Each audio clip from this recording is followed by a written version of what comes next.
নমস্কাৰ, মই কৈলাশ তালুকদাৰ মেথমেটিক কোচিংলৈ তোমালোকক স্বাগতম জনাইছোঁ। আজি আমি ক্লাছ 9ৰ অনুশীলনী R1ৰ 14 আৰু 15 নম্বৰ প্ৰশ্ন দুটা সমাধান কৰিম। 14 নম্বৰ প্ৰশ্নটোত আছে তলৰ শতকৰাবোৰক ভগ্নাংশত প্ৰকাশ কৰা। তলত কিছুমান শতকৰা আছে, এইবিলাক আমি ভগ্নাংশত প্ৰকাশ কৰিব লাগে। প্ৰথমটো আছে 53%। 53%ক আমি ভগ্নাংশত লিখিব লাগে। ইয়াতে পাৰ্চেণ্ট আছে, পাৰ্চেণ্টেজ চিনটো আমি উঠাব লাগে।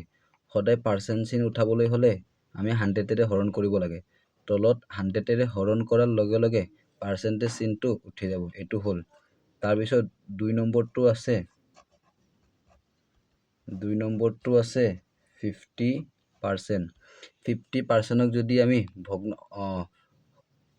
পাৰ্চেণ্ট আছে, পাৰ্চেণ্টটো উঠাব লাগে। অৰ্থাৎ আমি ভগ্নাংশত লিখিব লাগে। আমি সদায় 100ৰে হৰণ কৰিম। 50/100। তলত 100ৰে হৰণ কৰাৰ লগে লগে পাৰ্চেণ্ট চিনটো উঠি যাব। ইয়াত 0 কেঞ্চেল, 5 × 5, 5 × 2 = 10। এইটো হ'ব 1/2। 50%ক যদি আমি ভগ্নাংশত লিখোঁ, সেইটো হ'ব 1/2। 3 নম্বৰটো আছে 1/2%। যদি আমি পাৰ্চেণ্ট চিনটো উঠাব লাগে, সদায় আমি 100ৰে হৰণ কৰিব লাগে। 1/2 তলত 100ৰে হৰণ কৰাৰ লগে লগে পাৰ্চেণ্টেজ চিনটো উঠি যাব। এতিয়া ওপৰত হ'ব 1, 2ৰ লগত 100 পূৰণ কৰিলে 200। 4 নম্বৰটোত আছে 100%। 100%। যদি ইয়াতে পাৰ্চেণ্ট চিনটো আমি উঠাব লাগে, সদায় আমি 100ৰে হৰণ কৰিব লাগে। তলত 100ৰে হৰণ কৰাৰ লগে লগে পাৰ্চেণ্ট চিন উঠি গ'ল। 100ৰে 100ক কেঞ্চেল কৰিলে এবাৰ যাব। 100 × 100। ইয়াতে হ'ব 1। 100% মানে হ'ব 1। 5 নম্বৰটোত আছে 0.01%। ইয়াতেও যদি আমি পাৰ্চেণ্ট চিনটো উঠাব লাগে, সদায় 100ৰে হৰণ কৰিম। কিন্তু ইয়াতে যিহেতু 2 ঘৰ আগত দশমিক আছে, 2 ঘৰ আগত দশমিক থাকিলে প্ৰথমতে আমি দশমিকটো উঠাই ল'ব লাগিব। 1 ঘৰ আগত দশমিক থাকিলে আমি 10ৰে হৰণ কৰোঁ, 2 ঘৰ আগত দশমিক থাকিলে আমি 100ৰে হৰণ কৰোঁ। সেইবাবে প্ৰথমতে আমি 100ৰে হৰণ কৰিম। 100ৰে হৰণ কৰাৰ লগে লগে দশমিকটো উঠি যাব। এইটো ওপৰত থাকিব 1। আৰু পাৰ্চেণ্ট আছে, পাৰ্চেণ্ট চিন উঠাবলৈ হ'লে ইয়াৰ লগত আৰু 100 পূৰণ কৰিব লাগিব। মানে তলত 100ৰে হৰণ কৰাৰ লগে লগে পাৰ্চেণ্ট চিনটো উঠি যাব। 2 ঘৰ আগত দশমিক থাকিলে 100ৰে হৰণ কৰিব লাগে। 100ৰে হৰণ কৰিলে দশমিক উঠি গ'লে 1 বাকী থাকিব। 0 0 1 হয়, আগত 0 থাকিলে নিলিখে, 1 বাকী থাকিব। আকৌ পাৰ্চেণ্ট চিন আছে, পাৰ্চেণ্ট চিন উঠাবলৈ হ'লে আকৌ 100ৰে আমি হৰণ কৰিব লাগিব। ওপৰত হ'ব 1, 100ৰ লগত 100 পূৰণ কৰিলে 1 2 3 4। যিহেতু 4টা শূন্য আছে, 1 দিবা, 1 2 3 4। এইটো হ'ব 10,000। 0.01%ক যদি আমি ভগ্নাংশত লিখোঁ, 1/10,000 হ'ব। 15 নম্বৰ প্ৰশ্নটোত আছে তলৰ ভগ্নাংশবোৰ শতকৰা ৰূপত লিখা। তলত কিছুমান ভগ্নাংশ আছে, এইবিলাক আমি শতকৰা ৰূপত লিখিব লাগে। 1 নম্বৰটো আছে 1/2। 1/2ক আমি এইটো ভগ্নাংশত আছে, শতকৰাত লিখিব লাগে। শতকৰাত লিখিবলৈ হ'লে সদায় 100% আমি পূৰণ কৰিব লাগে। 1/2 × 100%।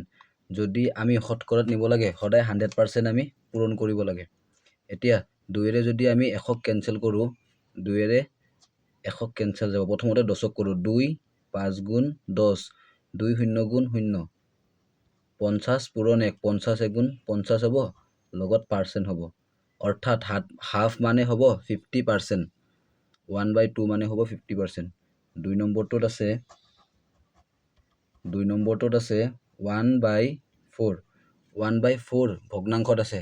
যদি আমি শতকৰাত নিব লাগে, সদায় 100% পূৰণ কৰিব লাগে। 1/4 × 100%।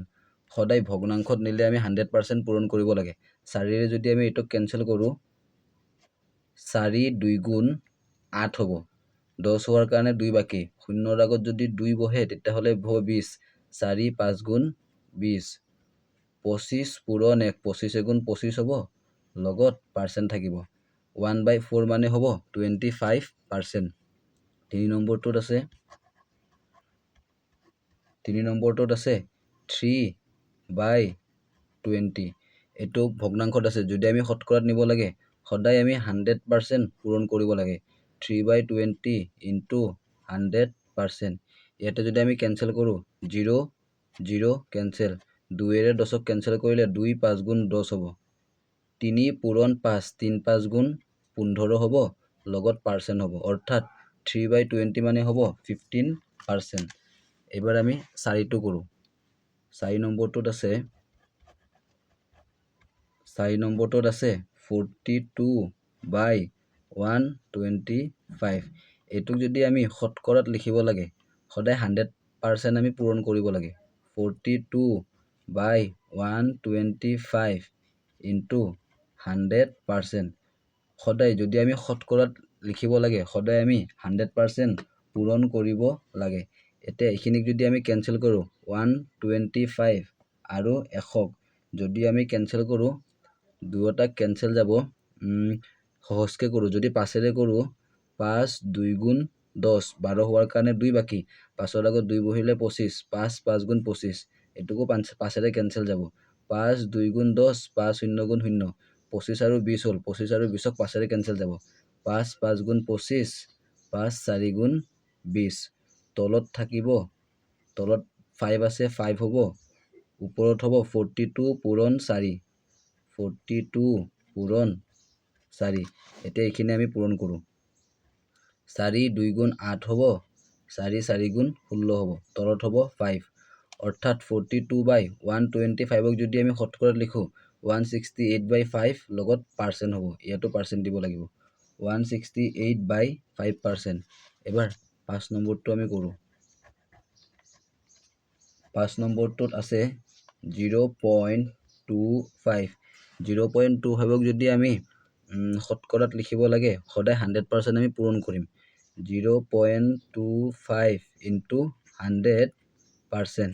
এতিয়া 0.25ৰ লগত যদি আমি 100 পূৰণ কৰোঁ ইয়াতে হ'ব 0.25ৰ লগত 100 পূৰণ 100ত যিহেতু দুটা শূন্য আছে ইয়াতে 25ৰ পিছত দুটা শূন্য হ'ব 2500 যেহেতু 2 ঘৰ আগত দশমিক আছে ইয়াতে 2 ঘৰ আগত দশমিক হ'ব আৰু দশমিকৰ পিছত 0 থাকিলে নিলিখে এইটো হ'ব 25% অৰ্থাৎ 0.25 মানে হ'ব 25%। এবাৰ আমি 6 নম্বৰটো কৰোঁ 6 নম্বৰটোত আছে 1.25 যদি 1.25ক যদি আমি শতকৰাত লিখোঁ শতকৰাত লিখিলে সদায় 100% পূৰণ কৰিব লাগে 1.25 ইনটু 100%। 1.25ৰ লগত যদি আমি 100 পূৰণ কৰোঁ 125 পিছত দুটা 0 হ'ব যিহেতু 100ত দুটা 0 আছে 12500 লগত পাৰ্চেণ্ট হ'ব আৰু দশমিকটো যিহেতু 2 ঘৰৰ আগত আছে সেইকাৰণে দশমিক 2 ঘৰ আগত হ'ব আৰু দশমিকৰ পিছত 0 থাকিলে নিলিখে অৰ্থাৎ এইটো হ'ব 125%। 1.25ক যদি আমি শতকৰাত লিখোঁ সেইটো হ'ব 125% হ'ল।